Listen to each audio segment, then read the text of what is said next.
విజయవాడలో world class amenities తో luxury land mark ready to occupy budget friendly premium gated community మన కానూరులో PVR elite. Bharat ఆఫ్ఘనిస్తాన్ల మధ్య బంధం బలపడుతోంది. శత్రువుకి శత్రువు మిత్రుడు అనేటువంటి సూత్రాన్ని పాటిస్తూ శత్రువుకి శత్రువు అయినటువంటి శత్రువుని మిత్రుడిగా మలుచుకునేటువంటి ఒక వ్యూహాత్మక అడుగులో భారతదేశం సగం సక్సెస్ సాధించింది. ఆఫ్ఘనిస్తాన్తో సంప్రదాయంగా ఉన్నటువంటి బంధుత్వాన్ని పునరుద్ధరించే దిశగా కేంద్ర ప్రభుత్వం అడుగులు వేసింది. అంతేకాకుండా మానవతా సాయం కింద ఆఫ్ఘనిస్తాన్లో గతంలో చేసినటువంటి సేవా కార్యక్రమాలను కొనసాగిస్తామని చెప్పని హామీ ఇచ్చింది. మరోవైపు భారత్కి వ్యతిరేకంగా ఆఫ్ఘనిస్తాన్ గడ్డ మీద నుంచి ఒక్క చర్య కూడా జరగదంటూ భారత పర్యటనలో ఉన్నటువంటి Afghanistan foreign minister Amir Khan Muttaqi announce చేశారు. దానికి తగ్గట్టుగానే ఆఫ్ఘనిస్తాన్ సార్వభౌమత్వానికి భారత్ అండగా నిలుస్తుందని చెప్పని మన ఫారిన్ మినిస్టర్ జైశంకర్ కూడా హామీ ఇచ్చారు. దీంతోపాటు మరొక ముందడుగు ఆఫ్ఘనిస్తాన్ ప్రజలకి సాయం చేసేటువంటి క్రమంలో అంబులెన్స్లు, ఫుల్లీ ఎక్విప్డ్ అంబులెన్స్ని భారత ప్రభుత్వం గిఫ్ట్గా ఆఫ్ఘనిస్తాన్ ప్రజల కోసం పంపించింది. అక్కడ ఉన్నటువంటి సమస్యల పరిష్కారం కోసం ఒక 5 అంబులెన్స్లు ప్రస్తుతం అయితే ఫుల్లీ ఎక్విప్డ్ రెడీ చేసినటువంటి అంబులెన్స్ని హ్యాండ్ ఓవర్ చేశారు. 20 అంబులెన్స్లు సప్లై చేయడానికి భారత ప్రభుత్వం ప్రణాళికల్ని సిద్ధం చేసుకుంది. అదే క్రమంలో కీలక ఘట్టం ఏంటంటే మన దేశపు ప్రతినిధులతో ఆ దేశపు ప్రతినిధులు జరిపినటువంటి చర్చలు సఫలమయ్యాయి అనేటువంటి సంకేతాలను బలంగా ఇచ్చారు. ఇది చాలా కాలం తర్వాత, అంటే తాలిబాన్ రెజీమ్ వచ్చిన తర్వాత భారత్ నేరుగా సంప్రదింపులు జరపడం అనేది ఇదే మొదటిసారి.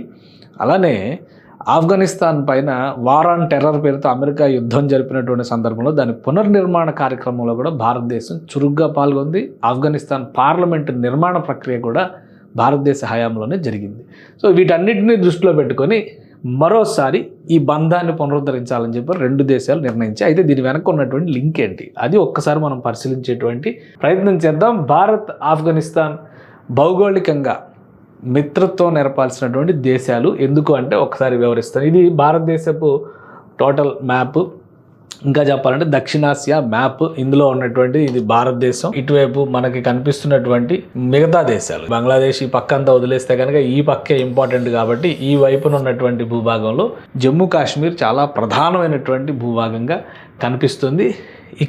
ఇక్కడ కనిపిస్తుంది ఈ బి భారత ఆధీనంలో ఉన్నటువంటి కాశ్మీర్, ఈ ఏ పాకిస్తాన్ ఆధీనంలో ఉన్నటువంటి కాశ్మీర్, ఈ సి చైనా ఆక్రమించుకున్నటువంటి కాశ్మీర్.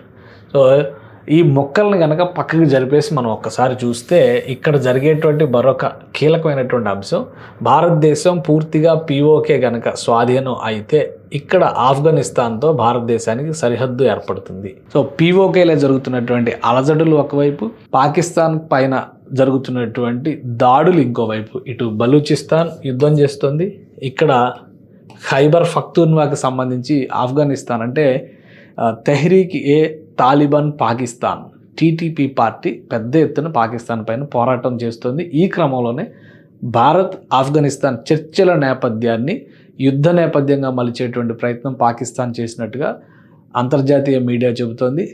ఆఫ్ఘనిస్తాన్ రాజధాని కాబూల్ పైన అర్ధరాత్రి అటాక్ జరిగింది, టీటీపీ చీఫ్ని మట్టుబెట్టినట్టుగా సమాచారం కూడా వస్తుంది. ఇందులో నిజమెంత అనేది క్లారిటీ లేదు. అయితే పాకిస్తాన్ మీడియా కూడా చాలా బలంగా చెప్తుంది పాకిస్తాన్ జరిపినటువంటి దాడులే ఇవి అని.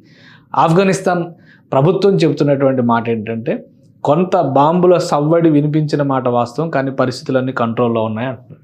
సో ఏం జరగబోతోంది ఆఫ్ఘనిస్తాన్ వర్సెస్ పాకిస్తాన్ మధ్యలో ఇండియా ఎంట్రీతో అనేటువంటి ఈక్వేషన్ చూస్తే కనుక ఇక్కడ జరుగుతున్నటువంటి